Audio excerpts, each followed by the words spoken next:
Good morning students. तो आज हम करेंगे नीट एग्ज़ाम 2022 के लिए मोस्ट इम्पोर्टेंट टॉपिक्स की revision with previous year questions. तो शुरू करते हैं इम्पोर्टेंट टॉपिक से। तो first topic is D Broglie wavelength. तो जनरली एग्ज़ाम में डी ब्रोली हाइपोथेसिस पे क्वेश्चन जरूर आता है। तो डी ब्रोली ने हमें एक वेवलेंथ का फॉर्मूला दिया था फॉर ए मैटर वेव। जब कोई मटेरियल पार्टिकल मूव करता है तो उसके साथ जो वेव एसोसिएट होती है उसकी वेवलेंथ के बारे में इसने हमें बताया था। तो इसने हमें क्या बताया था कि लैम्डा इज इक्वल टू दी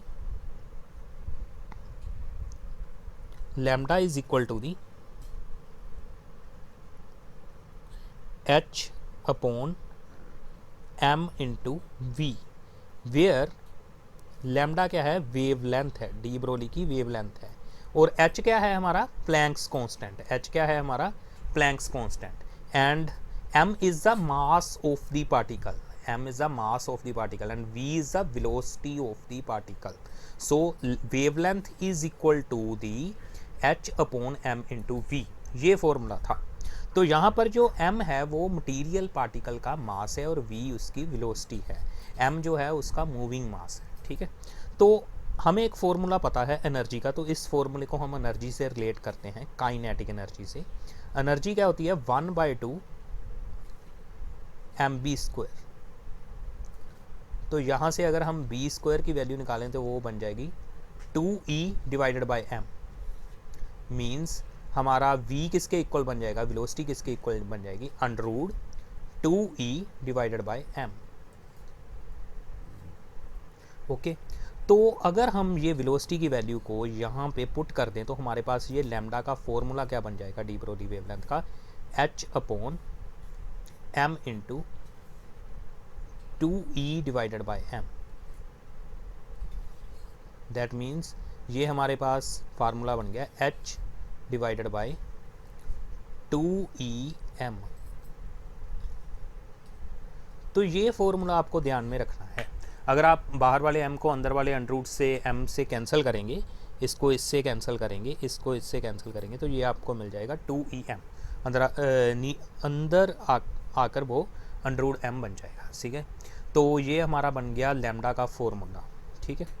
तो अगर इलेक्ट्रॉन है, जैसे इलेक्ट्रॉन जो हमारा v वोल्ट से एक्सेलरेट हो रहा है, इलेक्ट्रॉन v वोल्ट से, तो उसकी एनर्जी किसके इक्वल होती है, E into V, charge into voltage is equal to the energy. तो इलेक्ट्रॉन के केस में हम इस एनर्जी की वैल्यू को क्या पुट करेंगे, E इंटू वोल्टेज, यहाँ से इलेक्ट्रॉन एक्सेलरेट हो रहा है। ये कैपिटल V क्या है, voltage through which electron accelerates. तो इसकी वैल्यू पुट करने के बाद हमारे पास एक फॉर्मूला मिलेगा h डिवाइडेड बाई 2eVm। तो ये भी फॉर्मूला आपको ध्यान में रखना है, ये भी एग्ज़ाम में पूछा जाता है। तो इसके बाद अगर हम ये सारी वैल्यूज़ पुट कर दें फॉर ए इलेक्ट्रॉन, h की वैल्यू 6.62 इंटू 10⁻⁻34 SI यूनिट्स में, जूल सेकेंड। E की वैल्यू 1.6 इंटू 10⁻⁻19 और m की वैल्यू 9.1 इंटू 10⁻31। ये सभी वैल्यूज़ पुट करने के बाद, सोल्व करने के बाद ये हमारे पास आ जाता है 12.27 divided by under root v is voltage है, एंगस्ट्रॉम। तो ये आपको याद रखना है रिलेशन फॉर द इलेक्ट्रॉन। ये इतना रिलेशन किसके लिए है, फॉर द इलेक्ट्रॉन, ये इलेक्ट्रॉन के लिए है। ये इतना रिलेशन किसके लिए है, फॉर ए इलेक्ट्रॉन, ठीक है। अगर आपको कोई और मटेरियल पार्टिकल दिया हो तो आपने ये रिलेशन यहाँ तक ही यूज़ करना है, ठीक है। तो अब हम चलते हैं क्वेश्चन पे, प्रीवियस ईयर क्वेश्चन पे कैसा क्वेश्चन पहले पूछा गया है। तो आपको ये फार्मूला ध्यान में रखना है, for any material particle this is h upon 2em can't rule, ठीक है। तो क्वेश्चन कैसा पूछा गया है वो देखते हैं। ये नीट का प्रीवियस ईयर क्वेश्चन है। The de Broglie wavelength of a neutron, अब यहाँ पर इलेक्ट्रॉन नहीं है, क्या है, neutron, in thermal equilibrium, thermal equilibrium में है, with heavy water, means heavy water के साथ वो थर्मल इक्विलिब्रियम में है, at a temperature T, means उसका टेम्परेचर कितना है न्यूट्रॉन का, T है टेम्परेचर न्यूट्रॉन का, न्यूट्रॉन का टेम्परेचर कितना है T, थर्मल इक्विलिब्रियम में है उसके साथ, तो उसका टेम्परेचर कितना है T। And mass m is, तो उसकी हमने डी ब्रोली वेवलेंथ बतानी है। अभी हमने डी का एक लैम्डा का हमने एक फॉर्मूला किया था h/√2em, ये फॉर्मूला हमने किया था। Where is the kinetic energy, तो kinetic energy, how kinetic energy is related to the temperature, तो ये हमने किया था +1 में टॉपिक आता है। तो kinetic energy is related to the temperature by Boltzmann constant 3/2 kT, 3/2 K into T. Kinetic energy जो है वो न्यूट्रॉन की टेम्परेचर से इस फॉर्मूला से रिलेटेड है। तो ये आपने वैल्यू यहाँ पर पुट कर देनी है काइनेटिक एनर्जी की। जब हम ये वैल्यू यहाँ पर पुट करेंगे तो हमारे पास ये बन जाएगा h/2 3/2 K into T into M, तो 2 से 2 कैंसिल हो गया, ये हमारे पास बन गया 3mkt, h/3mkt। तो इसका करेक्ट आंसर क्या बन जाएगा बी। ठीक है, तो ये भी फार्मूला आपको ध्यान में रखना है, kinetic energy, how kinetic energy is related to the temperature, तो ये रिलेटेड होती है बाय बोल्ट्जमैन कांस्टेंट। ठीक है, नेक्स्ट हमारा इम्पोर्टेंट टॉपिक है रिवीजन के लिए, डायनेमिक्स ऑफ एंगुलर मोशन। तो एंगुलर मोशन में जब कोई एंगुलर मोशन होता है तो उसमें कौन कौन सी चीज़ें काम आती हैं वो हम देखते हैं। मान लीजिए हमने एक, हमारे पास r रेडियस पे एक हमारे पास बॉल है, उसको हम with a force F rotate कर रहे हैं, तो ये बॉल इस सर्कल में घूम रही है ऐसे, सॉरी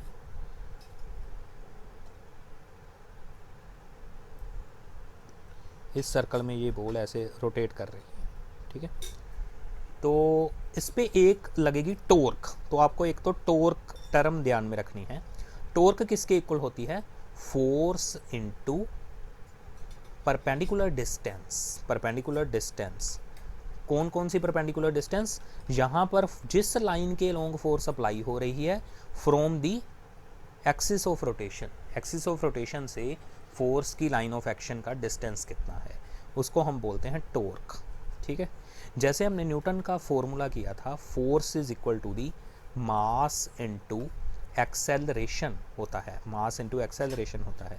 सिमिलरली एंगुलर मोशन की डायनेमिक्स में जो जहाँ पर फोर्स है वहाँ पर क्या आ जाती है टॉर्क, और m की जगह पे क्या आता है, m क्या है, इनर्शिया है बॉडी का, मास है इनर्शिया है, तो इसकी जगह पर आ जाता है moment of inertia I, moment of inertia I। And a क्या है, एक्सेलरेशन, एक्सेलरेशन की जगह पर क्या आ जाता है, एंगुलर एक्सेलरेशन। एंगुलर एक्सेलरेशन को हम किससे रिप्रेजेंट करते हैं, अल्फा से। तो एंगुलर मोशन में torque is equal to the I into alpha होता है। और ये जो मोमेंट ऑफ इनर्शिया है ये किसके इक्वल होता है, I किसके इक्वल होता है, 4, जैसे ये पॉइंट मास m है, इसके केस में ये I होगा equal m into R square के, m इंटू आर स्क्वायर के, वेयर ये मोमेंट ऑफ इनर्शिया एक्चुअली होता क्या है, second moment of the mass. Actually moment of inertia क्या होता है, second moment of the mass. First moment m into R, second moment m into R means m into R का square. तो ये हमारे पास एक फॉर्मूला बन गया। अगर हमने एंगुलर एक्सेलरेशन निकालनी है तो टॉर्क से वो एंगुलर एक्सेलरेशन I से रिलेटेड है। जैसे F is equal to the m into a होता है, वैसे ही tau is equal to the I into alpha होता है। ठीक है, तो इसके बेस पे हम अब क्वेश्चन करेंगे, और भी कुछ टर्म्स इसकी आगे आने वाले क्वेश्चंस में देखेंगे। तो ये डायनेमिक्स का बेसिक हमने फॉर्मूला किया जो न्यूटन सेकंड लॉ ने हमें फोर्स और एक्सेलरेशन के लिए दिया था। तो इसके बेस पे क्वेश्चन देखते हैं। The question is rope is wound around a hollow cylinder. हमारे पास सिलेंडर क्या है, होलो सिलेंडर, मीन्स उसका जो मास है वो ओनली रेडियस पे है, उसका सारे का सारा मास कहाँ पर है, रेडियस पे। उसका मास कितना दे रखा है, 3 किलोग्राम, एंड रेडियस उसका कितना दे रखा है, 40 सेंटीमीटर। तो हमारे पास मास की वैल्यू भी आ गई, रेडियस की वैल्यू भी आ गई। What is the angular acceleration of this cylinder if the rope is pulled with a force of 30 Newton. तो 30 न्यूटन की फोर्स से हमने रोप को पुल किया, एंगुलर एक्सेलरेशन हमने निकालनी है। अभी हमने फॉर्मूला किया था tau is equal to the I into alpha. Tau की वैल्यू किसके इक्वल होती है, force into perpendicular distance, and I की वैल्यू, ये सारे का सारा होलो सिलेंडर है, इसका मास सारे का सारा रेडियस पे ही पड़ा है, बीच में कोई मास नहीं है, बीच में वो खाली है, तो m into R square into alpha. यहाँ से हमने निकालना क्या है, अल्फ़ा निकालना है, अल्फ़ा को एक तरफ रखेंगे और एक आर से इसके स्क्वायर को कैंसिल कर देंगे, तो हमारे पास क्या आ जाएगा, f divided by m into R. तो f किसके इक्वल है 30 के, एंड m किसके इक्वल है 3 के, एंड रेडियस किसके इक्वल है 40 सेंटीमीटर, मीन्स 0.40 मीटर्स। तो 3 से 30 को कैंसिल करेंगे, ये कितना आ जाएगा 10 डिवाइडेड बाय 0.40 को लिख लेते हैं 40, ऊपर लिख लेते हैं 100, तो एक 0 से 0 कैंसिल हुई, 4 से 100 कैंसिल किया, कितना आंसर आ जाएगा 25। तो अल्फ़ा के यूनिट्स क्या होते हैं, ऑलवेज मीटर पर सेकंड स्क्वायर नहीं होते, वो एंगुलर एक्सेलरेशन नहीं, एक्सेलरेशन के यूनिट्स होते हैं। तो 25 एक्सेलरेशन के यूनिट्स ऑलवेज क्या होते हैं, रेडियन पर सेकंड स्क्वायर। तो इसका आंसर क्या आ जाएगा, सी ऑप्शन इसका करेक्ट आ जाएगा। ठीक है, तो ये आपको डायनेमिक्स एंगुलर मोशन के लिए ध्यान में रखना है फॉर्मूला। इसके बेस पे और भी क्वेश्चन पूछे जा सकते हैं, ऐसे क्वेश्चंस आपको और भी ट्राई करने हैं। तो नेक्स्ट देखते हैं टॉपिक। नेक्स्ट टॉपिक जो हमारा है ये बहुत ही इंपॉर्टेंट टॉपिक है, dependence of resistance of a conductor. किसी कंडक्टर की रेजिस्टेंस किन किन फैक्टर्स पे डिपेंड करती है। तो हमने ये पढ़ा तो हुआ है, resistance depends upon the length of a conductor, resistance is also inversely proportional to the area of a conductor. Third, resistance depends upon the material, material means number of free electrons, and resistance also directly proportional to the temperature. तो ये चार चीज़ों पे resistance depend करती है। पर यहाँ से क्वेश्चन या तो टेम्परेचर वाली साइड से आएगा, तो पर अब हम इस में देखेंगे ओनली डिमेंशंस के बारे में क्या प्रॉब्लम आती है। तो एक्चुअली जब हम इन दोनों फार्मूलों को कंबाइन करते हैं, दोनों डिपेंडेंस को कंबाइन करते हैं, तो हमारे पास रिलेशन आ जाता है R is equal to the rho divide into L by A। Rho is the resistivity, L is the length of the conductor, A is the area of the conductor. ठीक है, अगर हम किसी वायर को, ये हमारे पास वायर है, इसकी लेंथ को बढ़ाते हैं, अगर हम इसको खींच के या मेल्ट करके दोबारा रीकास्ट करके इसकी लेंथ को बढ़ाते हैं, तो कोरस्पॉन्डिंगली इसका एरिया क्या होगा, एरिया डिक्रीज करेगा। अगर हम लेंथ को इंक्रीज कर रहे हैं, L से L डैश लेंथ हमने इंक्रीज कर दी, तो ऑब्वियस है कि इसका एरिया क्या होगा, डिक्रीज होगा। इसका जो एरिया पहले A था, बाद में वो कितना बन जाएगा A डैश। ठीक है, तो लेंथ इंक्रीज करने से तो रेजिस्टेंस बढ़ेगी ही बढ़ेगी, बट कोरस्पॉन्डिंगली साथ में उसका एरिया भी तो कम हो रहा है, एरिया कम होने से भी रेजिस्टेंस बढ़ेगी। दैट मीन्स जब भी हम लेंथ को बढ़ाने की कोशिश करेंगे तो एरिया कम होगा, उससे रेजिस्टेंस पे दोहरा अफेक्ट पड़ेगा, लेंथ का भी और एरिया का भी। तो कंबाइंड फार्मूला हमारे पास क्या बनेगा, अगर हम ये मान लें कि जब हमने इसकी लेंथ को बढ़ाया तो उसका वॉल्यूम सेम रहा, A into L volume of the wire is equal to the A dash into L dash. ठीक है, तो हमारे पास एक रिलेशन आ जाएगा भी A by A dash is equal to the L dash by L. That means अगर मैं length को n टाइम्स कर रहा हूँ तो हमारा एरिया कितने गुना रिड्यूस हो जाएगा, n टाइम्स ही रिड्यूस हो जाएगा। अगर मैंने लेंथ को n गुना किया है, n टाइम्स किया है, तो एरिया कितना गुना कम होगा, n टाइम्स ही कम होगा। ठीक है, मीन्स अगर मेरी L dash n into L है, तो मेरा A डैश कितना होगा, A बाई n। ऐसा क्यों, बिकॉज मैंने L को अगर n टाइम्स किया तो वॉल्यूम सेम करने के लिए मेरे को एरिया क्या हो जाएगा, मेरा n से डिवाइड हो जाएगा, उतने गुना ही कम हो जाएगा। अगर मैंने लेंथ को डबल किया तो एरिया हाफ हो जाएगा। ठीक है, इस बात को आपने ध्यान में रखना है। तो इसी के बेस पे क्वेश्चन पूछा गया है, तो क्वेश्चन देखते हैं। Resistance of a wire is R ohm, resistance of a wire is R ohm if it is melted and stretched to n time its original length. इसकी लेंथ को कितना कर दिया गया, n टाइम्स कर दिया गया ओरिजिनल लेंथ से, it's new resistance will be. तो अगर आपने जल्दी की तो आप जल्दी जल्दी में ये देख लोगे कि लेंथ n टाइम्स हुई, रेजिस्टेंस भी n टाइम्स होगी। तो ये रॉन्ग है, ये ऐसा नहीं है, यहाँ पर नहीं ये क्वेश्चन ख़त्म होता। अगर हमारी लेंथ n टाइम्स हुई है तो हमारा एरिया कितने गुना कम होगा, n टाइम्स ही कम होगा, क्योंकि हमने मेल्ट किया है ना, उसको मेल्ट करके उसको स्ट्रेच किया n टाइम्स, तो उसका एरिया भी वॉल्यूम सेम रहा, मीन्स वॉल्यूम स्ट्रेच करने से पहले और बाद का वॉल्यूम सेम रहा, तो एरिया n टाइम्स कम होगा। तो न्यू रेजिस्टेंस किसके इक्वल होगी हमारी, r डैश किसके इक्वल होगी, रो तो पे तो कोई चेंज नहीं किया, हमारी लेंथ n टाइम्स हुई, nl हुई, l डैश जो है हमारी nl हुई, और हमारा a डैश क्या हुआ, a बाई n। तो ये नीचे वाला जो n है ये ऊपर आके क्या बन जाएगा, n का स्क्वायर।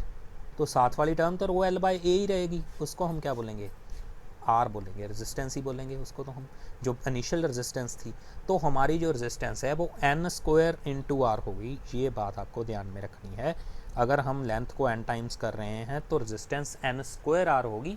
अगर केस में वॉल्यूम सेम है, वॉल्यूम सेम है खींचने से उसको स्ट्रेच करने के पहले और बाद का।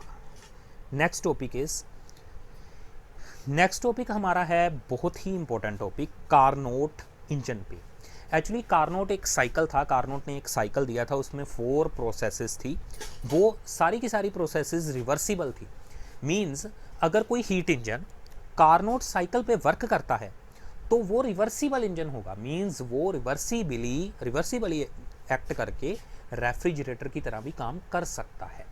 तो आपको ये बात समझनी है, अगर कोई इंजन कार्नोट साइकिल पे बेस्ड है, हीट इंजन कार्नोट साइकिल पे बेस्ड है, तो वो रिवर्स में भी चल सकता है as a refrigerator with the same heat inputs outputs and work input और आउटपुट। ठीक है, मींस वो पूरे का पूरा रिवर्स हो सकता है। तो अभी हमने ये टर्म्स देखनी है कि हीट इंजन क्या है, पंप क्या है और रेफ्रिजरेटर क्या है। इसमें हमेशा होते हैं 2 temperatures, high temperature and low temperature. ठीक है, तो बीच में है हमारा इंजन। इंजन का काम क्या है, हाई टेम्परेचर से हीट इनपुट लेना। Q1 हीट इनपुट ली उसने हाई टेम्परेचर से, उससे उसने निकाला वर्क, उससे वो निकालेगा वर्क आउटपुट, और रिमेनिंग हीट क्या कर देगा, एग्जॉस्ट कर देगा, एग्जॉस्ट। ठीक है, तो अगर ये इंजन कार्नोट साइकिल पे बेस्ड है तो इसकी एफिशिएंसी क्या होगी, मैक्सिमम, इसकी एफिशिएंसी क्या होगी, मैक्सिमम। और ये इंजन होगा क्या, रिवर्सिबल, मींस ये रिवर्स में रेफ्रिजरेटर की तरह भी काम कर सकता है। तो इसकी एफिशिएंसी का फॉर्मूला क्या है वो भी आपको ध्यान से समझना है। एफिशिएंसी क्या होती है, डिजायर्ड इफेक्ट, वो क्या है हमारा वर्क जो हमें आउटपुट मिला, डिवाइडेड बाय इनपुट हमने क्या दिया था, हाई टेम्परेचर से हीट, फ्यूल से हमने हीट दी थी इंजन को। तो ये है हमारी एफिशिएंसी का फॉर्मूला W/Q1। ठीक है, तो दूसरा है हमारे पास पंप और रेफ्रिजरेटर। पंप और रेफ्रिजरेटर क्या चीज़ है, उसमें भी ऐसे ही 2 टेम्परेचर होते हैं, इन्वायरमेंट का टेम्परेचर हाई टेम्परेचर और लो टेम्परेचर कूल स्पेस जिसको हमने ठंडा करना है। सेंटर में हमने लगा दिया एक रेफ्रिजरेटर। पंप के बारे में भी अभी बता देते हैं। तो ये क्या करता है, रेफ्रिजरेटर का काम क्या है, ठंडी जगह से ये हीट लेता है और हाई टेम्परेचर इन्वायरमेंट को छोड़ देता है, और बाहर से हम इसमें क्या देते हैं, इलेक्ट्रिसिटी मींस वर्क देते हैं। ठीक है, अगर यही हीट इंजन रिवर्स करके चल के रेफ्रिजरेटर बन गया तो इसके हीट इनपुट आउटपुट्स और वर्क की वैल्यूज सेम रहेंगी। ये सेम कब रहेंगी, अगर वो इंजन कार्नोट साइकिल पे बेस्ड होगा। ठीक है, ये बात आपको समझनी है। तो ये COP इसकी क्या होती है, coefficient of performance of refrigerator, वो होती है डिजायर्ड इफेक्ट। रेफ्रिजरेटर का डिजायर्ड इफेक्ट क्या है, हीट निकालना लो टेम्परेचर से Q2 डिवाइडेड बाय हमने क्या इनपुट दिया, वर्क डन, हमने क्या इनपुट दिया, वर्क डन। तो COP रेफ्रिजरेटर की किसके इक्वल है, Q2/W। और पंप, अगर मैं बात करूं पंप की, इसके पैर में मैं R डाल देता हूं, COP ऑफ द पंप। तो पंप क्या, हीट पंप का काम क्या है, उसका काम है, यहाँ पर मैं रेफ्रिजरेटर की जगह पे अगर पंप लिख दूँ, उसकी वैल्यूज़ ये सारी सेम ही रहेंगी Q2 Q1 W, बट उसका डिज़ायर्ड इफेक्ट क्या है, हाई टेम्परेचर को हीट देना। पंप का काम क्या है, हाई टेम्परेचर को हीट देना। Q1 उसका डिज़ायर्ड इफेक्ट है, ली उसने Q2 ही है, और उसको बाहर से वर्क कितना मिला है W। ऊपर टेम्परेचर T1 ही है, नीचे टेम्परेचर T2 ही है। तो इसका पंप का COP क्या बन जाएगा, Q1/W। तो ये आपने कोफिशिएंट ऑफ परफॉर्मेंस इन तीनों का ध्यान में रखना है, ठीक है। और ये बात ध्यान में रखनी है, अगर कार्नोट बोला है तो हीट इनपुट आउटपुट्स की वैल्यू सेम रहेंगी, ठीक है। तो इसके बेस पे क्वेश्चन कैसे आता है, एक बात और ध्यान में रखनी है, इस W की वैल्यू क्या है, W की वैल्यू इधर में क्या है, Q1 - Q2 मीन्स वो एनर्जी का, तो वो एनर्जी तो जो है वो कंजर्व ही रहेगी ना। मीन्स जितनी हीट आई, मान लो 100 हीट आई, 10 वर्क निकल गया, बाकी 90 क्या हो जाएगी, एग्जॉस्ट हो जाएगी। मीन्स W क्या है, Q1 - Q2। एक साइकिल में कितनी हीट ली, कितनी छोड़ी, बाकी का वर्क बन गया, ठीक है। तो W की वैल्यू भी आपने ध्यान में रखनी है। और कार्नोट साइकिल के केस में अगर ये तीनों डिवाइस कार्नोट पे बेस हैं, तो आप इन Q1 Q2 को टेम्परेचर्स के साथ रिप्लेस कर सकते हैं। मीन्स जहाँ पर आपने Q1 लिखा वहाँ पर आप T1 लिख सकते हैं, Q2 की जगह आप T2 लिख सकते हैं, ठीक है।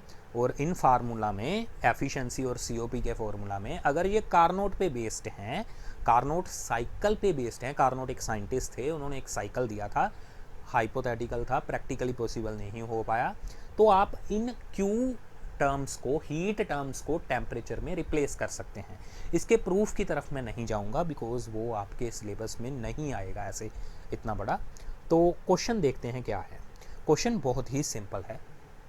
Carnot engine having an efficiency of 1/10, Carnot engine की एफिशिएंसी आपको कितनी दे दी, 1/10 है एफिशिएंसी, ठीक है, एज हीट इंजन की तरह। ही यूज्ड एज रेफ्रिजरेटर, आपने उसको रेफ्रिजरेटर बना दिया। If the work done on the system is, जो आपका सिस्टम है उस पर वर्क कितना हो रहा है, 10 जूल, ठीक है। जब ये इंजन था इसकी एफिशिएंसी कितनी है, 1/10। मीन्स ये 100 जूल हीट लेके 10 जूल बाहर निकालता है। इसका मतलब तो यही हुआ ना कि ये 100 जूल हीट लेके 1/10 एफिशिएंसी का मतलब क्या है, 1/10 मीन्स 100 लेके 10 बाहर निकालता है, 10 लेके 1 बाहर निकालता है, वर्क देता है, एक वर्क नहीं देता है। 10 जूल हीट ली, 1 जूल वर्क दिया। ऐसे ही सेम अगर हम ये सपोज कर लें कि ये इंजन जो था ये 100 जूल हीट ले रहा है तो 10 जूल बाहर निकाल रहा होगा। जब इसको मैंने रेफ्रिजरेटर बना दिया तो ये 10 जूल हीट वर्क लेके कितनी हीट हाई टेम्परेचर को देगा, 100 जूल।